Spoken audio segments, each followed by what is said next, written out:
Good evening, everyone. On behalf of the Jacksonville Nonprofit Hospital Partnership, thank you for registering to be a part of our Racial Health Equity Virtual Conference Session number 2, entitled, How Does Race Impact Health and What Can Be Done to Bring Health Equity?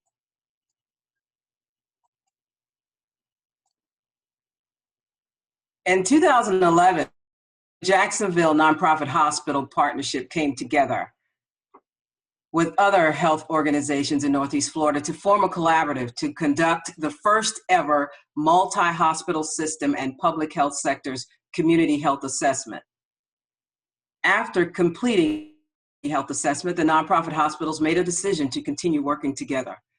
We actively look for collaborative projects with which we can leverage the reach and influence of our nonprofit health systems within our community to make a significant impact, either across Northeast Florida or within specific disadvantaged neighborhoods.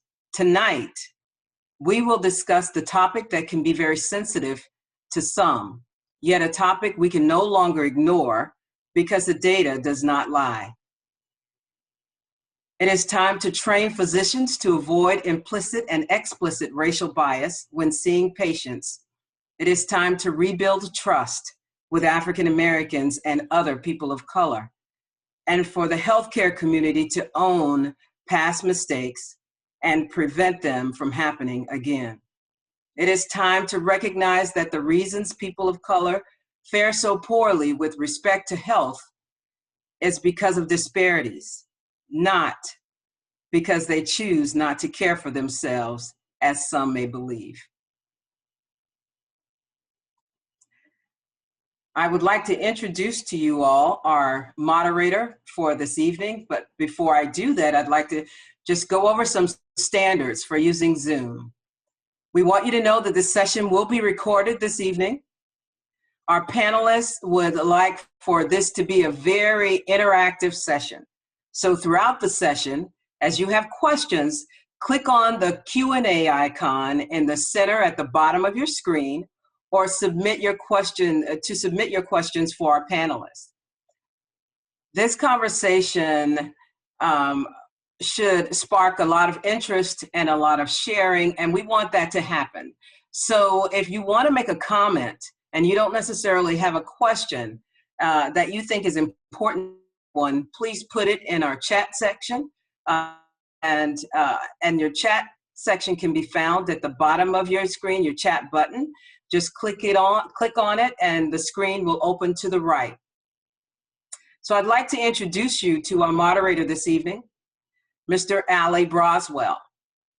Allie serves as the Vice President of Diversity, Equity, and Inclusion for Vystar Credit Union, and charged with leading Vystar's strategy to be recognized by its members, employees, and the community as the leading model for diversity and inclusion. Allie is an accomplished entrepreneur, author, and civic leader with diverse experience in business, public speaking, and community engagement. Ladies and gentlemen, Mr. Allie Braswell.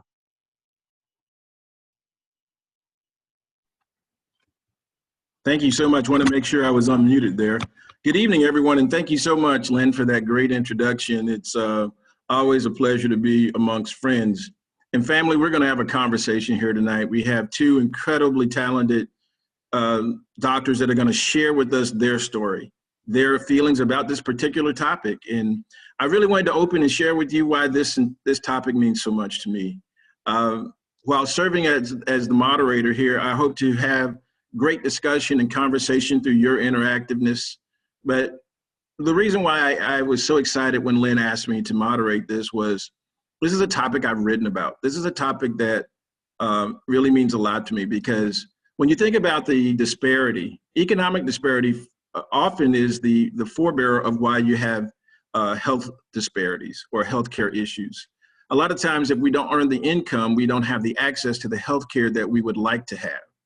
And when I read about it and I heard about it on all the media outlets, it was often being mischaracterized as though we didn't care or our lifestyle didn't lead to taking care of ourselves. And so when the opportunity presented itself to be able to come and share with Dr. Wells and Dr. Dennis this evening and to hear from them their thoughts, their points of view on how race impacts the healthcare access and the things that we can do to correct that or move towards a path of more health equity. So I'd like to move right on into introducing our speakers for this evening, and starting off with Dr. Dennis, who earned her medical degree at Loyola Stritch School of Medicine in Maywood, Illinois. She completed her residency training at West Suburban Family Medicine Program in Oak Park, Illinois, and she received her MPH from Johns Hopkins Bloomberg School of Public Health. Her special interests are care for vulnerable populations, women's health, adolescent health, quality improvement, and health equity. Also joining us is Dr. Kelli Tice Wells. She's a family physician with a background in public health who serves as Florida Blues Senior Medical Director for Medical Affairs. In this role, Dr. Tice Wells oversees the company's health and equity strategy and has responsibilities in the areas of corporate social responsibility and public health surveillance. In addition, Dr. Tice Wells is the clinical lead for Florida Blues COVID-19 response. Doctors, thank you for joining us this evening. Thank you for being here. And I'm looking forward to an exciting conversation, and I hope both of you. So the way we're going to move forward with our panel here this evening is we're going to have opening comments. First, we'll start with Dr. Dennis, and then we'll have her go through she'll have 10 minutes, and then Dr. Wells, we will switch to you. Does that sound good, ladies? Thank you both. So we'll begin with Dr. Dennis. Okay.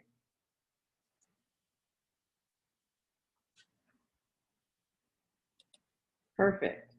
So let me get my slides up.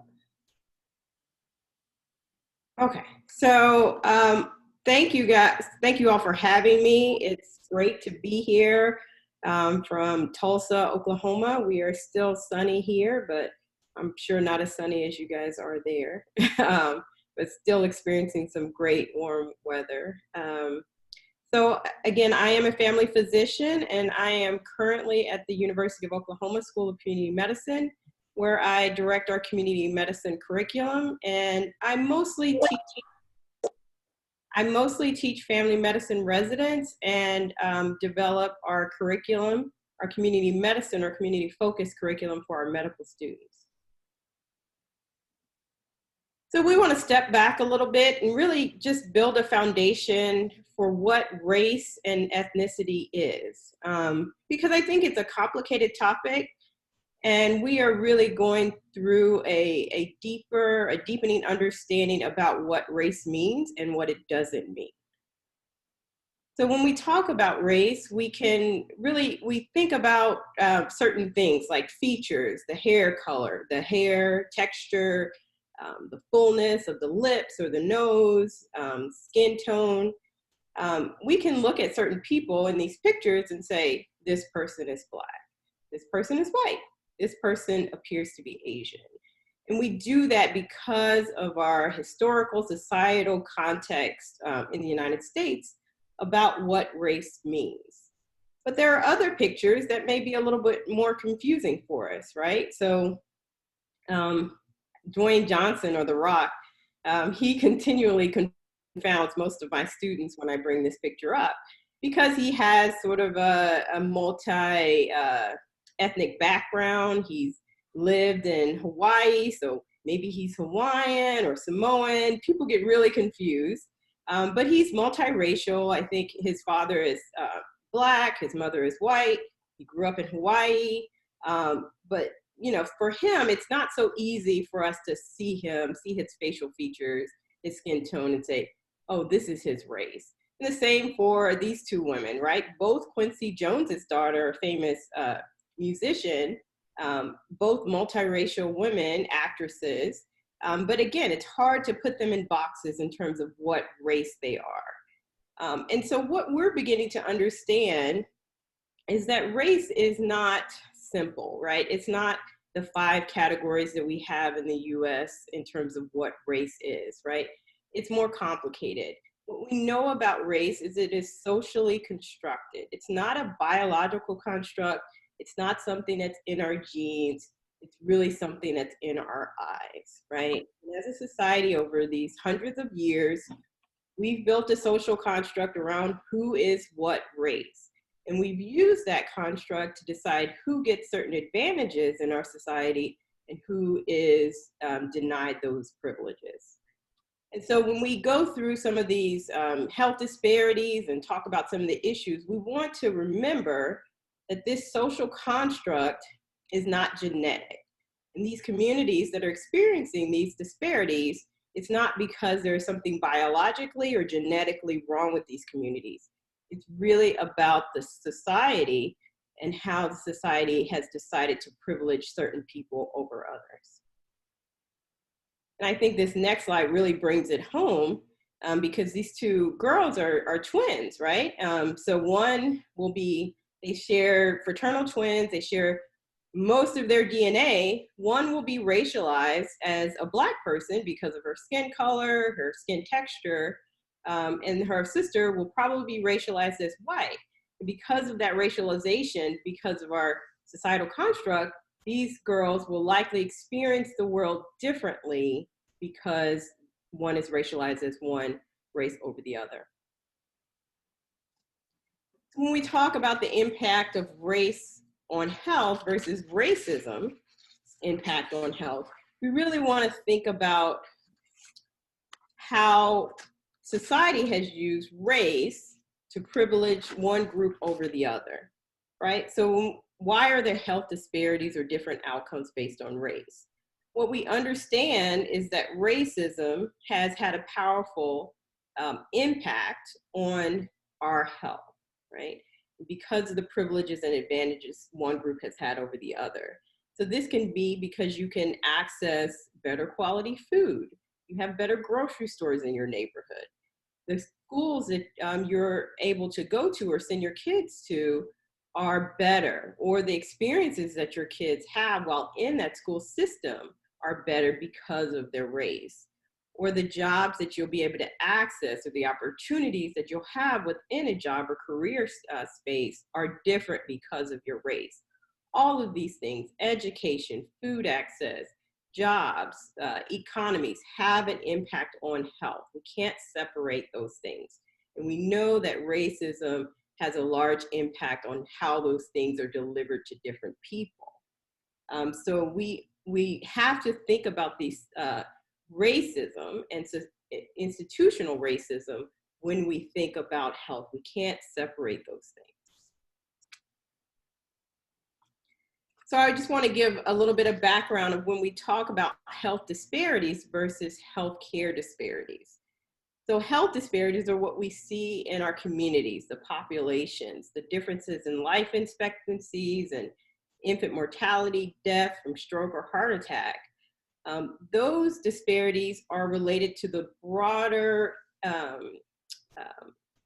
social determinants of health, structural determinants of health. When we talk about healthcare disparities, we're specifically talking about healthcare systems. And this can mean the type of healthcare you can access in your community, whether there are clinics in your neighborhoods or a good hospital in your neighborhood. When you go to those clinics, are you likely to face implicit or explicit bias from the people within those healthcare systems? We know that through studies that there are implicit biases that healthcare professionals have against people of color, differences in how some people perceive Black people specifically as feeling pain. Maybe they don't feel as much pain as a white patient may feel. Differences in terms of who will get certain types of treatment when they come in for a heart attack or stroke. We know that those implicit or explicit biases exist within the healthcare system, and those biases can lead to healthcare disparities. But I want to separate that a little bit because healthcare disparities are really a subset of health disparities. And most of the disparities that we're going to talk about really happen because of the things that are happening outside of the healthcare system, the educational system, the incomes, jobs, economies, and ability to access a healthy lifestyle. So really starting from the beginning of our life, we see that there is a differential in terms of life expectancy by race. And unfortunately, Black males really starting at the lowest end in terms of at birth, the predictors of how long a Black male will live in America. And so even as you go along this chart, which represents the years of education that that person will get, you still see there's still a large disparity between the life expectancy of Black men versus other people and genders within the United States. With Hispanic females really having the highest level of life expectancy compared to other races and genders. And really, you know, you may look at this and say, well, why are Hispanic females, given the fact that we know they experience racism and oppression, having a higher life expectancy? And that's really a question that's being pursued in terms of what they call the Hispanic paradox.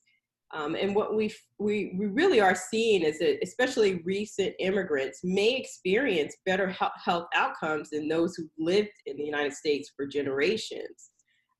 But those positive outcomes don't last, so that maybe their children still have a higher life expectancy, but then their children's children will begin to see some of these lower life expectancies that we see for some of our other marginalized populations. But this is really really a sad statistic for us to see that Black men, despite education and even, and as we would expect, higher income, are still kind of at the bottom end of life expectancy. And we see the same thing for infant mortality, with higher infant mortality existing among Black children, Native Hawaiian and Native American children, as compared to Asian and white children born in the United States. And we see that this crosses education too, for infant mortality, so that Black women who achieve an advanced degree, like a degree in medicine or becoming a lawyer, really only get for their children an infant mortality rate that's equivalent to a white woman who had an 8th grade education or less. So education and income is not making up for these disparities.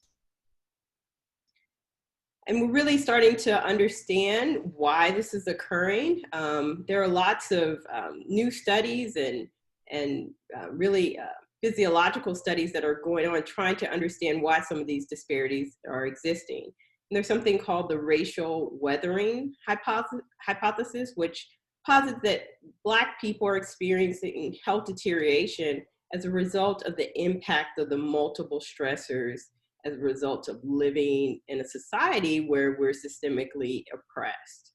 And so this can lead to increased cortisol or stress levels, sympathetic nerve activity, which is really related to our flight system, which is kind of constantly being in a state of vigilance. Blood pressure reactivity, cytokine or inflammation production, our hip to waist ratio, and glycosylated hemoglobin, which is related to diabetes. And McEwen and colleagues developed a concept of allostatic load, or essentially the cumulative wear and tear that's occurring on the body system related to adaptive, related to adaptation to stressors.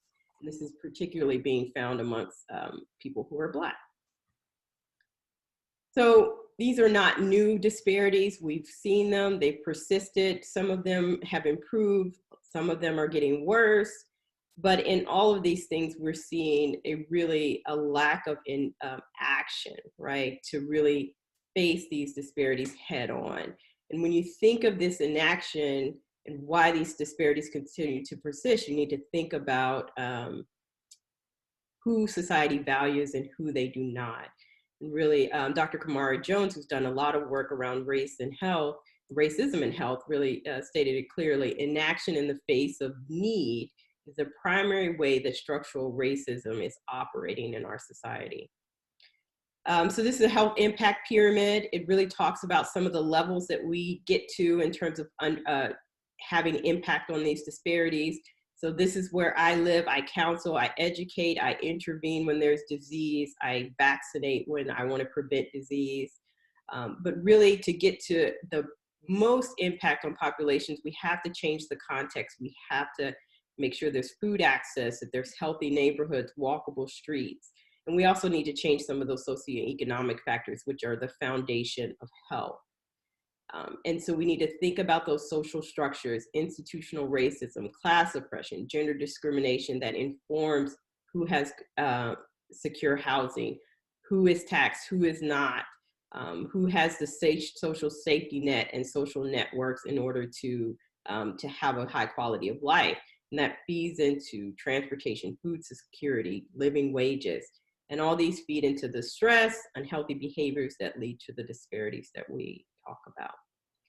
And our ultimate goal, obviously, is equity. And so that is giving our populations, our communities, the things that they need in order to get to a place where we are seeing equitable outcomes or equal outcomes.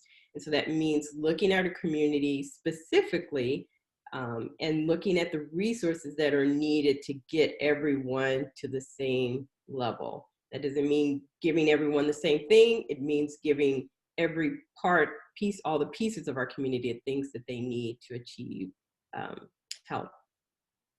And that is my piece. Thank you. Thank you, Dr. Dennis. And we will be back with you in just a few moments. And now, Dr. Wells, it's your turn to share with us, how does race impact health and what can be done to bring health equity? Thank you very much. I am so thrilled to have the opportunity to spend some time with you today and to talk about something that is so very important. I can tell you that the conversations have shifted, and so I'm happy to have the chance to share at this moment, because we are shifting the conversation to the point that will allow real action and significant impact.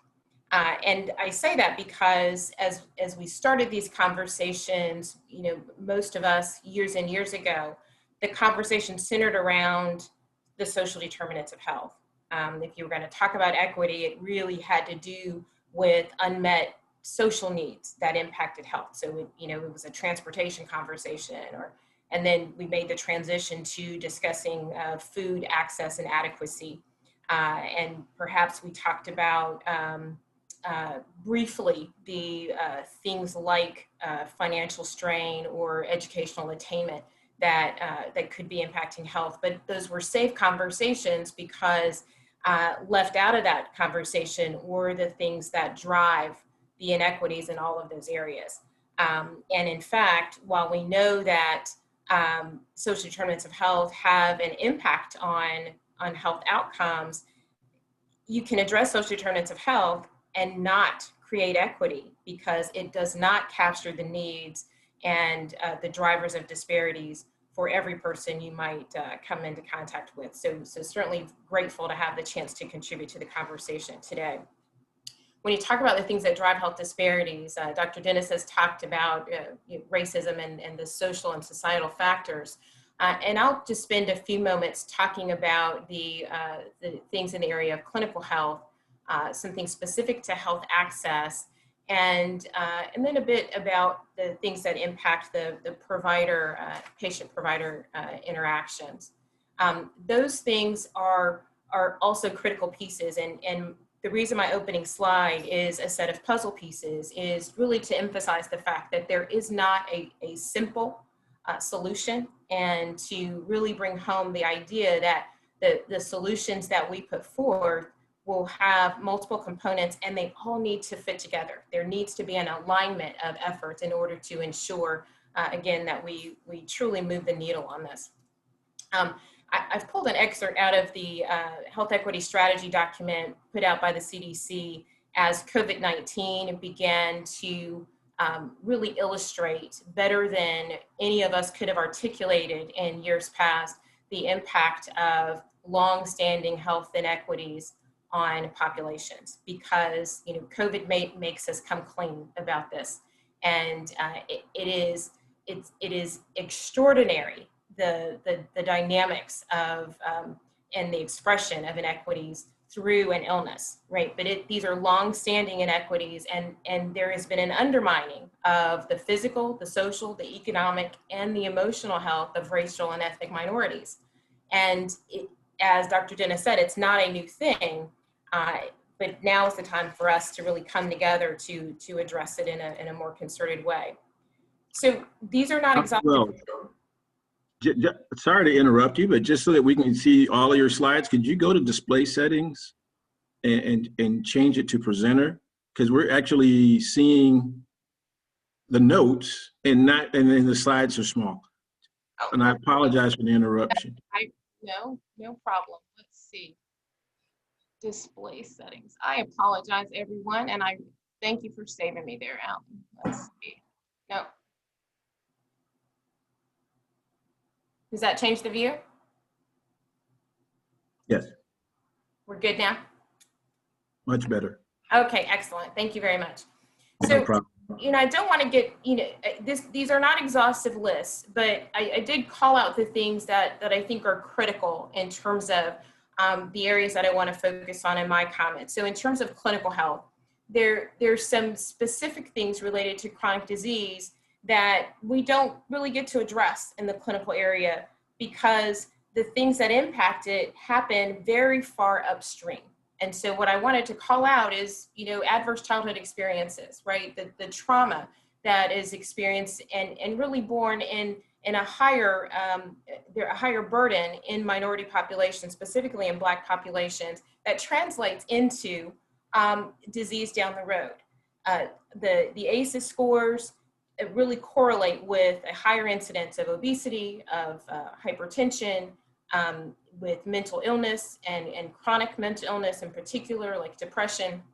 And while we talk about ACEs, and certainly we have a number of programs and work that's in flight to address them, I think the correlation over the continuum between the burden of adverse childhood experiences in minority communities is really underemphasized, and is a part of what physicians like Dr. Dennis and myself as family physicians are managing as we're taking care of patients over the course of their lives.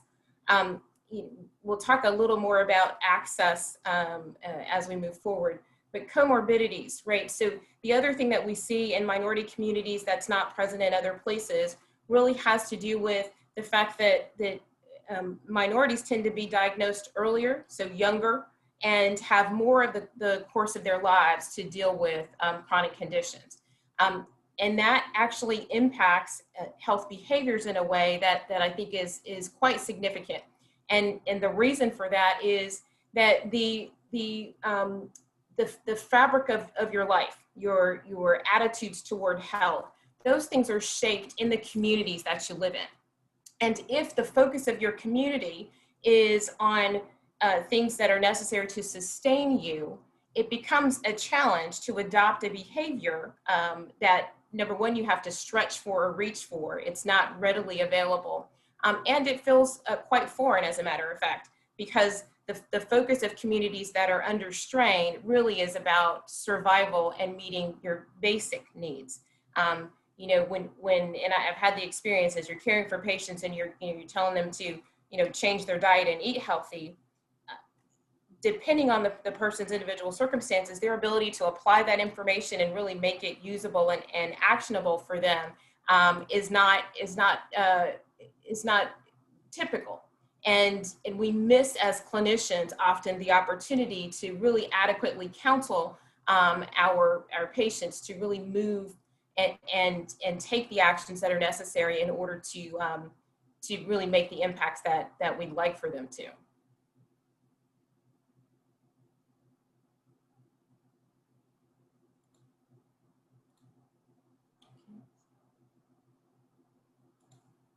So in terms of access, and now that I am in an environment where I'm working as a part of an insurance company, the conversations are quite different from those that I'd become accustomed to as a clinician who's providing care. So when we talk about coverage and benefits, right? I can tell you that the use of insurance is something that is a skill that should be learned. And in fact, what happens is we find that many minority members just aren't great at healthcare consumers. Their insurance cards remain in their wallets sort of for safekeeping in case of an emergency, and their knowledge of how to use those benefits in order to establish and maintain health and wellness are just, those skills are not there. And so that's important, an important teaching point, and something we really have to move toward as a community. I think the payers have the responsibility of overcoming there's perceptions that exist in communities about insurance companies, what we do and don't do. And we need to recognize that there are a lot of folks out there that are paying a premium that is a huge financial strain for them, and in some cases does not provide the coverage that is necessary. We also have the responsibility of ensuring that when we engage someone in care and they do choose to use their insurance coverage, that we've got a provider network that is adequate to provide that care. And that means adequate in terms of diversity, as well as in terms of the actual locations of those clinicians.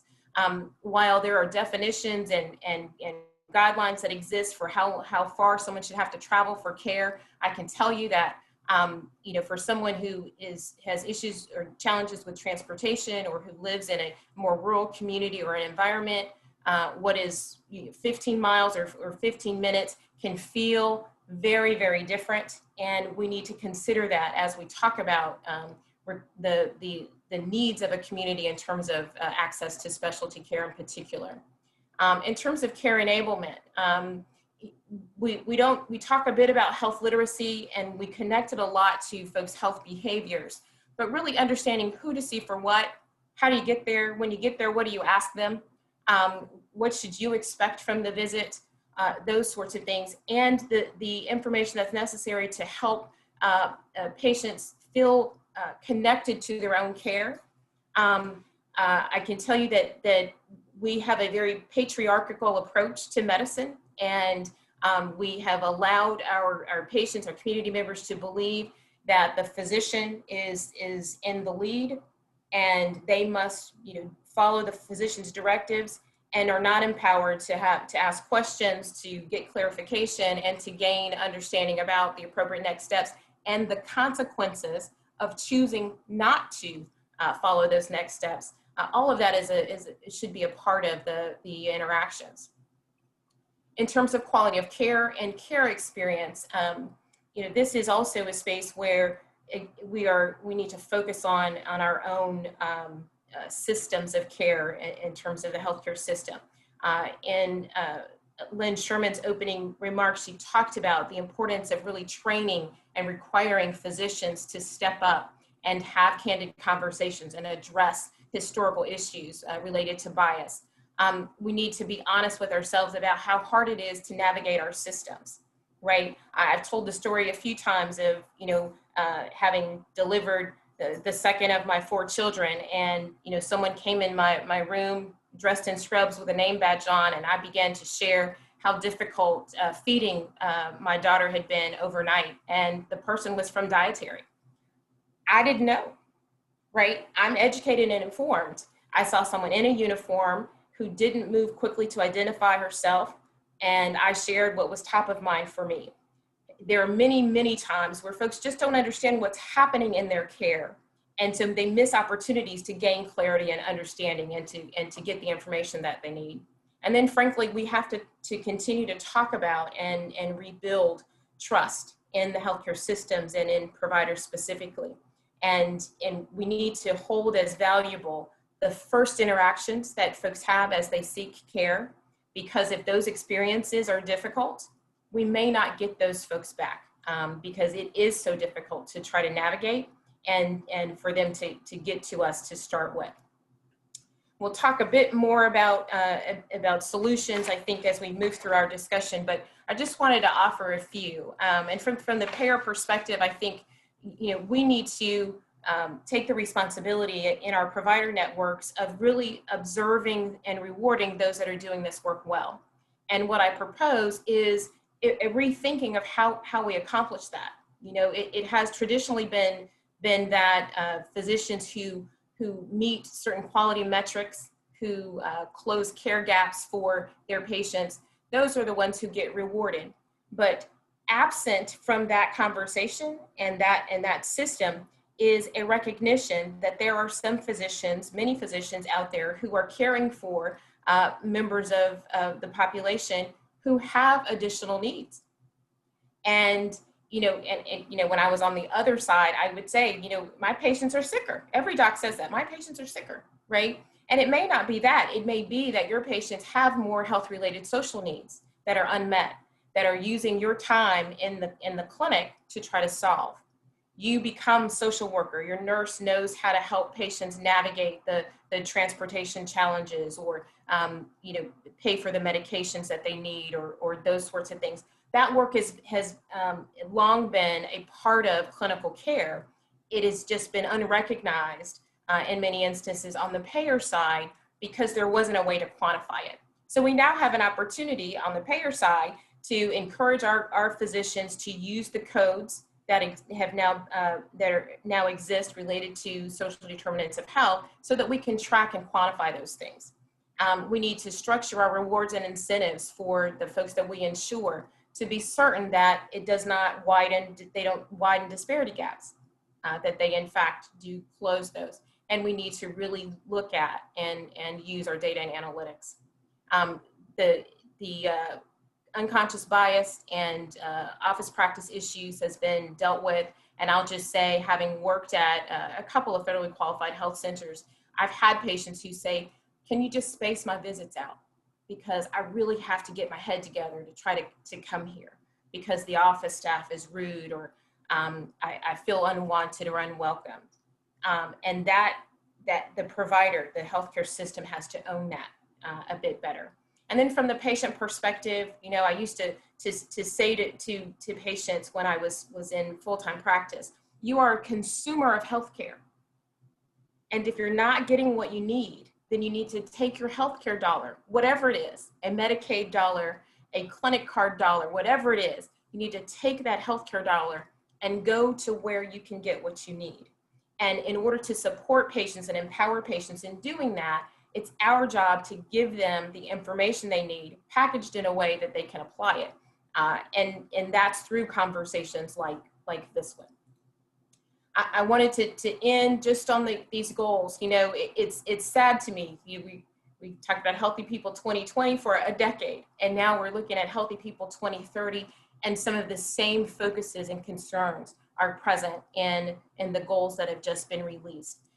We must move this conversation forward, and we must, in alignment, determine what needs to happen in all of the respective areas in order to move the needle and really close some of these gaps, so that Healthy People 2040 can look different than this decade's sets of goals do. Thanks for your attention. Thank you, Dr. Wells. And so much information being shared, and questions are coming in left and right from our audience, but we're going to go through some questions. And so our next part of the format will be, I'll ask a question, and you'll have 3 minutes to respond. And if either of you want to then comment, we'll then give you a minute to respond so that we can get through the questions. But let's just get started with Dr. Dennis. Why is it that African Americans and other people of color live sicker and die sooner than whites in America?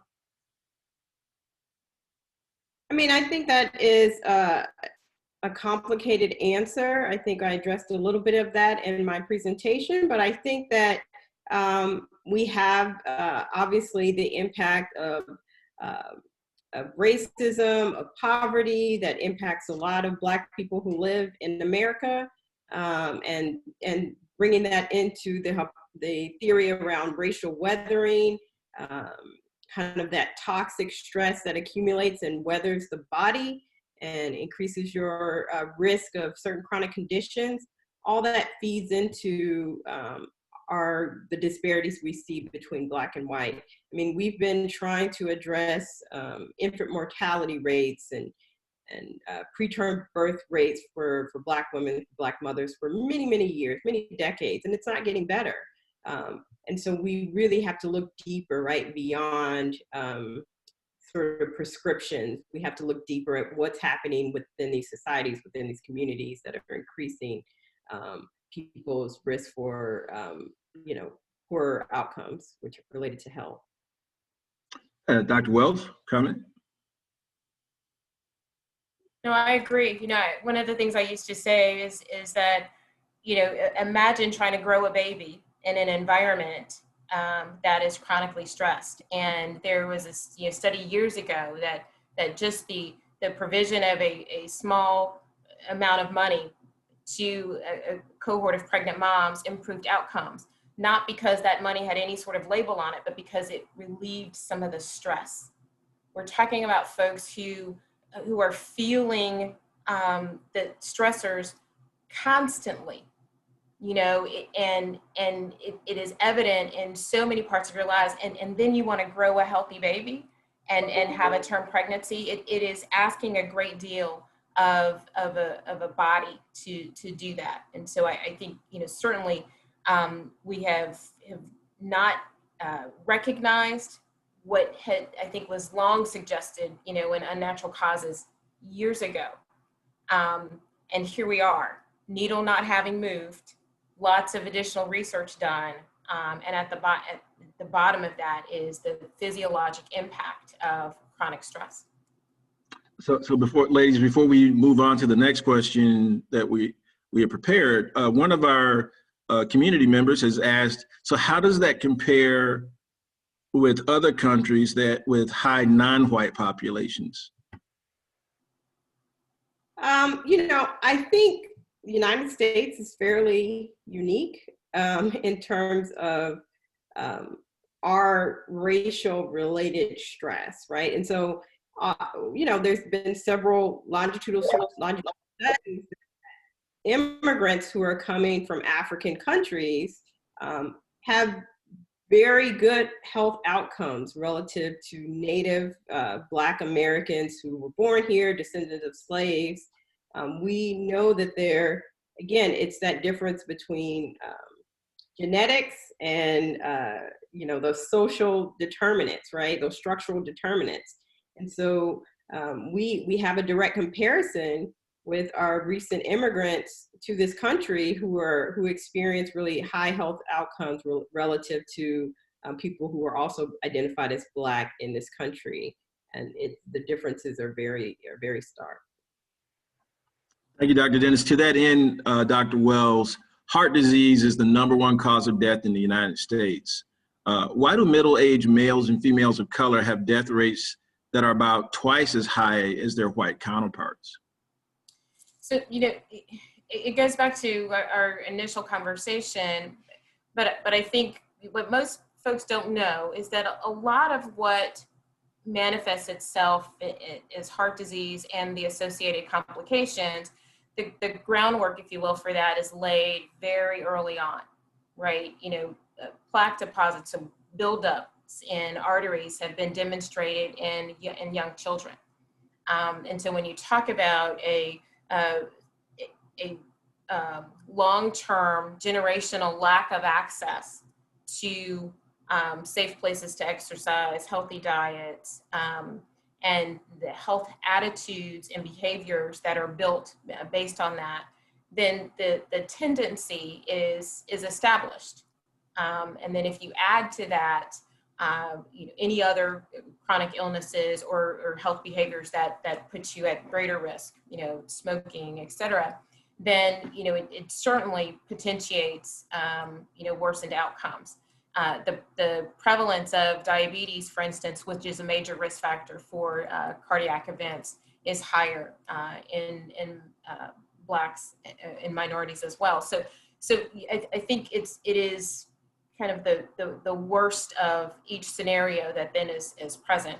There are some interesting studies out there that look at, for instance, in the southern part of our country, fast food and food swamps and, those sorts of things, and the correlation that can be made between the presence of those sorts of things and the prevalence of the health impacts that you describe. It takes a great deal of support to back out of all of the things that are kind of at your fingertips that may put you at risk. We talk about food insecurity, but we don't talk about food swamps quite enough. And remember that into all of these communities are children that are watching parents make health decisions. They are, seeing choices being made daily. And because a healthy choice isn't the easy choice, it becomes the norm. And that translates into the patient that shows up in the office and says, oh, I can't give up my thus and so, right? Because it is now ingrained. It is a part of our routines. And so the risk is present. And then we add to that environmental strains and stressors that really tip communities of color over. Thank you, Dr. Wells. Staying right there, studies show that even higher education levels, which can lead to higher incomes and the ability to live in healthier neighborhoods and access to high quality healthcare, can't protect African Americans and other people of color from the disparities leading to higher mortality rates. Dr. Dennis, what makes this an accurate statement? So we saw that graph, right? So especially for African American males, there continues to be a huge disparity despite education level that persists, right? So and it doesn't catch up to their counterparts in other racial groups. Yeah, I didn't need to see that statistic. I'm kind of worried now because my plan is to stick around to 100. Now you got me worried, but sorry. Yeah. I mean, so unfortunately, a lot of these efforts can improve life expectancy, but they are not protective against the disparity. The gap still exists. And so, again, even if you live in a great neighborhood or your kids can go to a great school or you go to a great school, it still doesn't protect you from all of the different structural pieces of racism, right? So you may be protected from the poverty, right? The impact of poverty. Maybe you won't. Maybe you won't be impacted by gender discrimination, but you're still impacted by structural racism. You still can go to a hospital and be impacted by implicit bias related to your clinician or whoever you're seeing in that institution. There still will be a mistrust between you and the healthcare system. So all of these things are still incorporated within the society, no matter what level of education or income you are able to attain. So Dr. Wells, as a physician, what would you advise a person of color if they experience discrimination from a physician or another healthcare professional? What are their outlets? What are their options? Well, I can tell you that because of the potential impact of something like that, on the payer side, that is viewed as a potential quality issue. So, because it's so critical a thing that might determine course of care or treatment, adherence to treatment. It might be the reason that a patient might choose not to continue with care. And that can occur. And so it must be reported. And so I would encourage someone who's experienced something like that to be sure that they avail themselves of whatever reporting mechanism exists. If it's in a physical facility, stop at a desk and ask a question. Certainly, if you're insured, if you call the member services number on your insurance card, there will be someone who can take a complaint and then be responsible for investigating a complaint. But I want to make this clear. Just because we haven't been talking about this, right? Because we haven't been in a place where we could speak honestly about what's happening. And in fact, in some communities of color, in the Black community perhaps specifically, it is something that is the norm for us to communicate about amongst ourselves, because it is almost expected. You know, you're going to have interactions like that, but it can't happen related to your medical care and go unaddressed. And as healthcare consumers, we need to recognize that as a threat to our health and then address it in that manner. So it must be reported. You have a responsibility to be sure that it gets followed up on. If you have hopefully a primary care physician with whom you have a relationship, you should share that information. Physicians don't refer to other clinicians they don't feel comfortable with, don't have trust in, right? And so if they've made a referral and you've had a bad experience, you need to close the loop and communicate with your referring provider to make sure that that's understood. It's a deal breaker. It's the thing that will keep someone from engaging in the care necessary to prevent a complication from a chronic illness. It's the thing that'll keep you from finishing your indicated therapy for after your surgical procedure or your injury. And that can't be accepted. And so in terms of quality care and desired outcomes, that's got to be a stopping point. And you tap on whatever resource that you can identify to get that reported and addressed, and expect, at least on the payer side, that it's viewed as a potential quality issue and is going to be taken very seriously. Very good. Dr. Dennis? Yeah, I would just add that, you know, as someone who's had to be a caregiver for a few relatives, is having an advocate with you, especially if you're going through some type of health issue, having someone who's outside of that, who can hear and listen and sometimes advocate for you, because sometimes it's not explicit discrimination. Sometimes it's just small things that aren't happening that should be happening. And so having to have an advocate with you as much as possible who can make sure that the system is working the way it should and advocate on your behalf when it's not. So let's pivot towards younger African Americans that are living chronic diseases more commonly found in white Americans at older ages. Dr. Wells, why is that the case? So a lot of it is related to what we've discussed, right? There are impacts that are occurring from a physiologic standpoint that really cause these things to present much sooner. And it's one of the reasons that we've seen such disparate impacts with COVID. If you say that the things that can make COVID-19 worse is having diabetes, being obese, having asthma, or other chronic illnesses, then you're going to see younger minorities that are going to be experiencing those complications, because we see more of that in the younger population. And there's a shift in general, type 2 diabetes, we're seeing folks being diagnosed younger and younger, but certainly patients of color are overrepresented there. A lot of those things are related to the environmental things that we've discussed, what you have access to, what sort of lifestyle you lead in terms of activity levels and physical activity and that sort of thing. And then, just to revisit what I said about trauma, adverse childhood experiences and the impact, that is a physiologic impact as well.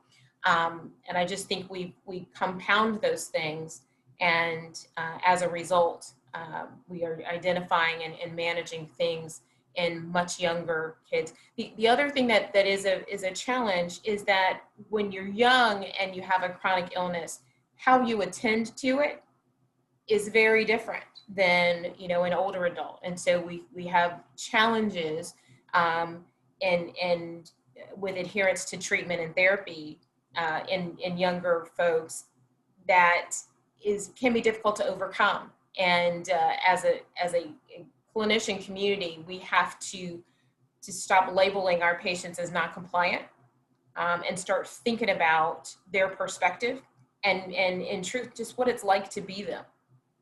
But certainly the approach has to be different, and we have to take what we've learned from managing chronic illnesses that that present in younger populations typically, and apply it to these younger adults who, you know, the 35-year-old male with new onset hypertension who feels fine, but, you know, we know him to be at risk of a long-term preventable catastrophic consequence of not getting that under control now.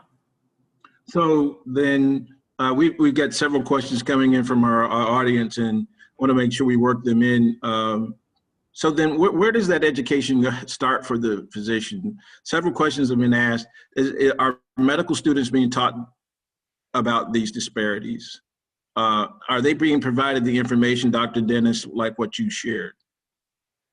I know that I wasn't, you know, and I graduated in 2004. And so these weren't discussions that we were having at that time about why we talked about the disparities. We knew, we kind of labeled everything socioeconomic status, right? These things are happening because socioeconomic, that's kind of a catch-all for all the problems, racism, poverty, all the things. Now we're starting to do a lot better at teasing some of those things out, to have those discussions. I teach medical students, and so for the first time, surprisingly in my career, you know, I was able to talk about history and historical trauma and the trauma related. You know, I'm in Tulsa, you know, we're coming up on the 100th year of the Tulsa Race Massacre, talking about how that has impacted the way our community has shaped, talking about redlining and what that means for community wealth and educational opportunities, all those different things. So we, the health education, medical education is beginning to integrate some of these concepts into our curriculums because again, we are grappling with these disparities, and we need our students to understand them so they can work to make a difference and improve the conditions because again, these things are been going on for way too long. Thank you. So our next question deals with breast cancer study completed by the Racial Equity Institute found that Black women who had survived breast cancer experienced poor treatment, including instances where physicians didn't take time to explain the diagnoses and options. Front desk staff treated them with disrespect. How common is this for people of color, and what advice would you give to women who may be experiencing this type of treatment right now? Just like I said before, I recommend that everyone bring an advocate with them, because the health system, no matter how perfect or how good we try to be, it's not infallible. And implicit biases are by their nature unconscious, right? And so we're doing the implicit bias trainings. We're trying to get people to kind of reflect and understand these things. But on a day-to-day basis, there are going to be lapses, and people have to, you know, I hate to say it this way, but we have to protect ourselves in a certain sense. And so especially if you're going through something as challenging as cancer treatment and all the therapies and things that are going related to that, if you can have an advocate there with you, that's important, to have someone who's kind of looking out for your best interest until we get the health system that we need that is doing that for everybody. And so, yeah, the breast cancer disparities are really shameful, because we see that Black women are diagnosed and we get our mammograms, but we still experience lots of disparities related to the death rate. And a lot of that has to do with some of these unequal treatments, not getting the same aggressive treatments as other people, the mistrust that's just inherent between Black people and vulnerable populations and the healthcare system. And you know, a lot of social isolation that goes along with being diagnosed with breast cancer. All these things kind of feed into those poor outcomes that we need to really think about collectively for women going through that. Great. Dr. Wells, real relevant topic that's up now. Recently, Chadwick Boseman died at the age of 43 of colorectal cancer. And it shocked the world because he was so young. In fact, he was so active. For many years, the screening age was 50. More recently, the age has been lowered to 45. Chadwick Boseman would still not have qualified for the screening. So do you think they fixed the disparity by lowering the age to 45? Your opinion. Right. So, that's the conundrum. Cancers that occur in younger people tend to be more aggressive. And, certainly anyone who has had cancer touch their lives, if it, I've had a couple of friends who have had breast cancer diagnosed very young, moved very quickly, was very difficult to treat, et cetera. Certainly the what should happen is that the cutoffs for screening should be set with minorities in mind. Okay, and we want to be certain, and let's be clear that that's not always the case. And often there is opportunity, again, speaking from the payer side, to be sure that there's alignment. If we're using a particular authority to determine what the screening age is, that particular authority may not update their recommendations the way the specialty organization might, or that sort of thing. And so you certainly experience a lag, and your coverage can be a reason that there is a disparity in the screening. So let's establish that and agree that payers and other thought leaders in care need to evaluate and assess for that. That said, he still would not have met the criteria for screening. And so then the other ways to capture those symptoms and to be certain that you don't miss an aggressive cancer that is at play. If you lower your age too much, you'll end up with lots of folks being tested and not making, you're not finding enough new cancers to make it valuable. Instead, I think we have to really sensitize people to, as consumers of their healthcare, to be good students of themselves. Something is different about me. I don't know what it is, doc. I don't feel right. And certainly when I was in practice, one of the things that I would share with my own patients is, I trust you, right? And you need to trust yourself. And my job as your physician isn't to know everything, but to trust you and be willing to support you in identifying whatever might be at play, because you are the best student of yourself. Like I mentioned earlier that we have a very patriarchal approach to medicine, right? We put the doc in charge, and whatever he or she says, we're willing to do that or not do that. And then if it doesn't go well, we can be mad at the doc, right? I overheard a woman last week as I was getting my screening mammogram, there's some scheduling error with her bone scan. And she was saying, well, they're not going to get a bone scan today, but it was her bones, right? It was her bones. And so we have to really kind of focus on the individual and symptoms. We need to recognize that there are going to be those folks who get diagnosed early or who present early. And we need to be talking about what that looks and feels like. Is it vague abdominal pain? Is it weight loss? Is it a little bit of blood in your bowel movements? What is it? And then when it happens to you, where do you go? And then as a health system, we've got to be ready to not dismiss that as hemorrhoids or something, right? We need to be prepared and positioned to assess that individual and be sure that we don't let an early cancer walk out of our offices or our healthcare facilities undiagnosed. So in summary, Dr. Wells, how do we as a community work together to eliminate this disparity, particularly around cancers and not being detected early enough? Right. So, it's attitudes around health, right? It is shifting out of this perspective that, I don't feel well, so let me lay down and see if it gets better. I think we do that. We can be avoidant in terms of symptoms that develop.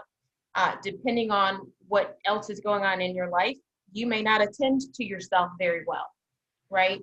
And you may have a symptom sort of in the background of your life for a while before you even really become aware of it. So it is coaching folks to pay attention to their symptoms, and then having conversations about how to access care and services when something is going on.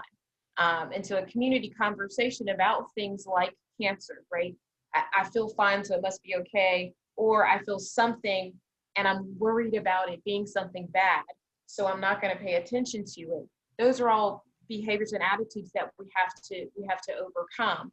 And I think we can be clear on the value of early diagnosis versus treatments that begin very late in staging of cancer that are much more difficult and in most cases unsuccessful. You know, but patients would say to me, every time I come, you find something. Yeah, because I'm looking, right? That's what I'm supposed to do. And when we find it, we can go get it. You know, we can manage it. And certainly finding that today is better than what we might find 3 years from now. So one takeaway then is that we had to get engaged with it. We had to be a part of our healthcare. But Dr. Dennis, in presenting the data that you did at the beginning of our conversation, is it race, or should we be talking about this from an income perspective, or is there a combination? This was one of the questions from our attendees. Yeah, so it's not race, right? So it's racism. It is those structural components. Race is a factor, but it's a factor because of racism, right? And it's because how society treats people of different races and different people are privileged over others that impacts the health. And so I think when we're looking at these disparities, there's the individual responsibility, and there's the things we can do individually and as communities and populations, but there's also the things that are responsible from the health system side to build trust. I mean, I think a lot of my patients do not want to get a colonoscopy, right? So I'll go in there and my nurse is going to order that colonoscopy if they say yes, but then they'll say no to her. But it's up to me to go in and sit down and say, hey, this is why the colonoscopy may benefit you over another type of test. Let's talk about the differences. And knowing and leveraging that trust that I may have with a Black patient or a patient who's from a minority background to encourage the patient to get that test done.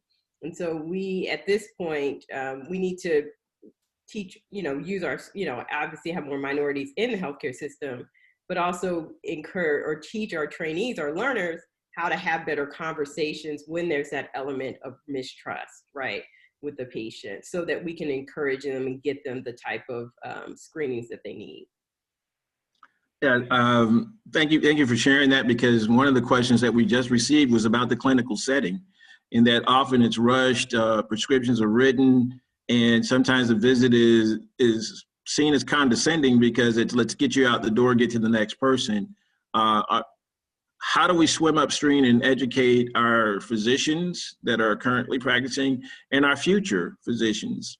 And, because one of your colleagues from Mayo Clinic is actually responsible for that type of training, what can they do to integrate this sensitivity into the education of new physicians? Dr. Wells? So I can tell you that one of the things that helps is having the patient experience yourself, right? So really understanding what it's like to be in that situation. Clinical practice is difficult, and we've all had those conversations, I'm afraid, with our physician, with he or she's got one hand on the doorknob, right? Kind of saying, do you have any questions, but hoping you don't have any questions. And so navigating that is quite a challenge because of the volume, right? And what we're asking of our clinicians. Preparing for your visit, I think Mayo in particular does a good job of, for any diagnosis almost, they provide a resource. What should I expect? What kind of questions should I ask? Those kinds of things that you can go and sort of download or print prior to a visit. You should prepare. Clinicians are working harder and harder at creating efficiencies in the office setting so that you can maximize the time that's necessary for a good face-to-face interaction. And another thing that COVID has taught us is, that transition to virtual care. A lot of the things that we thought couldn't be automated, we were able to pull the trigger on pretty quickly. And I'm hoping we'll maintain the gains that we have garnered related to that, so that we can, again, focus on the important part of the interaction. But as a consumer of healthcare, though, I think you want a practice environment that is a good fit for you. And the advocacy component that Dr. Dennis mentioned is really key, because in front of the doc, you may forget what you said. So having somebody with you who can remind you of something, learning how to work it. Do I need to present these things to the technician that's doing my initial assessment, right? Getting my information in the computer. Do I say that to the nurse, or do I wait until the physician comes in? You need to learn the operations of the practice. Most of the barriers that are created in those settings aren't intentional, right? It is because we are structuring things to be as efficient as possible. And sometimes our efficiency keeps us from seeing it. And so you, again, as a consumer, get to step in and disrupt that in order to get what you need, even if it's to say, I'll schedule another appointment to talk about these things, and if you've got a good doc, your doc is going to say something to you like, listen, we won't be able to get to all of these things today. As your physician, I really want to address the things that'll cause you to come to harm quickly. So today, let's manage your blood pressure. Let's talk about this pain you're having. And then let me bring you back and talk about your left pinky tip, right? All of those things are important, but let's address the things that will cause you to come to harm first. So those sorts of conversations, I think, are important. And I'll say this, there'll be some docs who will be challenged by that. Dr. Dennis knows, right? There'll be some docs who don't want anybody trying to direct their care in that manner. If you're comfortable engaging your physician that way, and you feel like you're going to be labeled a difficult patient or the angry Black woman, or whatever it is that results, then you got to take your healthcare dollars somewhere else, because that won't be a healthy, productive interaction. Well, Dr. Wells and Dr. Dennis, this has been a great conversation, and I just want to let our audience know, just because of the time, we're not going to get to every question. I wanted to make sure that we got audience questions, so the last few minutes have all been audience questions. However, we'll be answering the questions after the sessions, and we'll send answers to all attendees. So if you did ask a question, we will be responding to you in writing if we didn't get a chance to address it live.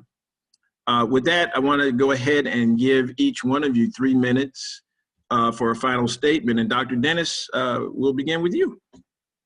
Okay, thank you. So, I just want to close with the fact that we're in a really critical moment. And I think Dr. Wells, when we met a week or so ago, we're talking about how this feels, there's sense of urgency in terms of moving the needle for some of these healthcare disparities that we've been dealing with for such a long time. America is changing, right? So we're becoming a more diverse nation. We're becoming browner.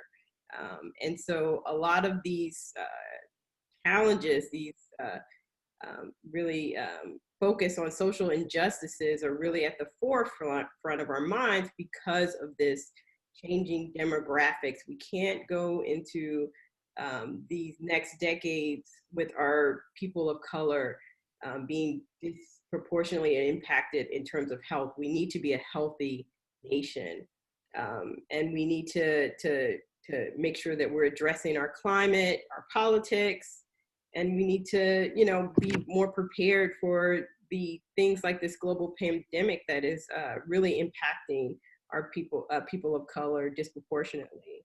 So everyone has to be engaged in addressing these challenges. Right now in healthcare, our leaders, our learners, we're all in a moment of tremendous discomfort, and that discomfort is good because it's leading us to ask questions that we weren't asking before. It's leading us to make changes that a lot of people were saying we needed to make, but now the people who have the power are actually listening and hearing and advocating for these changes too. So hopefully we start to think outside of our traditional biomedical framework, to get outside of our clinic and hospital spaces to address some of these barriers to health. I know it's exhausting and it's a lot of work, and these challenges are going to force us to think outside of the traditional ways we've been trying to address health problems, but it's critical. People are dying. People are experiencing the impact of these health disparities every day. And so I feel a sense of urgency, even when I am tired, to make sure that I'm pushing the needle. And so I'm glad to have this community discussion, and hopefully we're all doing this across the nation to make a difference. And with that, Dr. Dennis, just a question that comes from our audience that was just perfect for what you said. So how about African Americans when we get to the COVID vaccine, when it's available, what should they be thinking about? Well, you know, that is going to be really up to the messaging, because regular community members are not going to be able to take the studies and digest them and say these were the complications, these were the positives and negatives. And we're going to need leaders. We're going to need to have trusted leaders who are to believe in and take all of the information, all of the studies that are gathered from these trials, and distill them and give us a message that we can trust and believe in. And so I think we're all watching, we're carefully kind of monitoring each one of these studies. And when we have, hopefully, God willing, we have a vaccine that comes out and is approved, we're going to need the right trusted messengers to get out the message about the safety and necessity of people getting vaccinated. And that's going to be the things, because if people don't trust it, if they don't trust the messengers, and that can be the doctors, community leaders, government leaders, then it's going to be unsuccessful. Thank you, Dr. Dennis. Dr. Wells, your 3 minutes, and I may come back with a question as well. Okay, thank you. So there are 2 points I think are important to be made here. And so the one thing that I want to talk about is underrepresentation. We've talked a lot about the barriers to care, right? The things that keep people of color out of the physician's office, out of the care system. And some of it is, you know, they treat me bad, that's not where I want to be. And what I would offer, and the question related to the vaccine is what has triggered this, is when we exclude, as minorities, exclude ourselves from the health system, right? We choose not to show up in care, right? We get our care at the emergency room because I'm only going to go there under duress, right? When something is bleeding or broken or falling off, right? I'm not going to try to learn how to navigate this system that doesn't seem to want me. We take ourselves out of all the data that's collected in the primary care setting. We find ourselves not recruited into the research trials for vaccines and for other things. And so the collective information that is being used to inform the care curricula is all being gathered in folks who don't look like us. And that's a problem. And we perpetuate that because we continue to exclude ourselves from the system. So I think that's a really important thing that we need to figure out how to address. And perhaps we start solving that by involving more minority physicians in clinical research so that they can become the trusted thought leaders and recruit patients. And in fact, many of the COVID vaccine trials have closed to everyone except for Blacks because of the underrepresentation of Blacks in those trials. And at least one I'm aware of has specifically reached out to minority physicians, making them investigators on the trial so that they can be that leader that can help recruit minorities into the trial. So that's one thing. We have to be represented in all of the conversations related to health, including those that generate data and analytics that we're then acting on. And the other thing I think is key, and we talked a bit about being an informed consumer of healthcare. Where are you getting your health information from? Okay, not Facebook, right? But Facebook is where most folks are getting their information from. So a lot of misinformation was perpetuated about COVID, for instance, on Facebook. And we have to be better as community members, minority and otherwise, of seeking appropriate sources of information. you probably need to do that about everything that you're gathering information about, because understand that the social media platforms are designed to put in front of you what it is you've taught it you want to see. So rather than do that, we've got to, we have to really be aware of how we're consuming information about our health and about science. And we are not great consumers where that's concerned quite yet. So I would challenge folks to really stop sort of doing the Dr. Google thing and trusting everything you see on Facebook, and really find one or two good trusted sources of information that will allow you to become informed. And then that's what you go to your clinician with and say, hey, I read this. What do you think about that? Well, doctors, thank you so much for the incredible conversation. I want to thank the audience also for your participation with the questions that we received. Dr. Kelli Tice Wells, Dr. Dennis, I'm not going to mess up your first name because I will probably do that. So I just, I've gained so much. Now you're going to make me go study, Dr. Dennis, about how I get over the 80 bar because I'm not happy being under. But thank you so much for the conversation and allowing me to share with you this evening and our audience for your questions. With that, I'd like to turn this over to Ms. Jessica Cummings, who will actually close us out for this evening. Thank you so much. Thank you, Mr. Braswell. Thank you, Dr. Wells and Dr. Dennis. It was a very insightful and impactful conversation this evening, and many thanks to all those that joined us. On behalf of the Jacksonville Nonprofit Hospital Partnership, I'd like to thank you all for participating in tonight's discussions and your wonderful questions that you've asked. This was session 2 of 4. Please join us for session 3 on November 17th at 5 p.m. as we will be discussing biases in healthcare, which we talked a little bit about today. Our guest panelists will be Dr. Ronald Watt, Vice President and Patient Safety Officer at MCIC Vermont, and Diana Lutenberg, Director of Diversity and Inclusion and Women in Medicine and Science at the Association of American Medical Colleges. We want all of our participants to know that CME and CEU credits will be available for that session, along with our December 10th session, which will be Achieving Equity in Healthcare. So what can you expect next? Well, thank you for your conversations. We will make sure that we go ahead and we answer the questions that we haven't gotten to. We'll also send out a link to a survey. If you would please complete that survey and send it back to us so that way we can make some additional changes for a better program for you all. That would be wonderful. You will also receive this video recording and the PowerPoint presentation from tonight's panelists. So thank you all. We hope that you stay well, stay healthy, and keep being awesome. Thank you.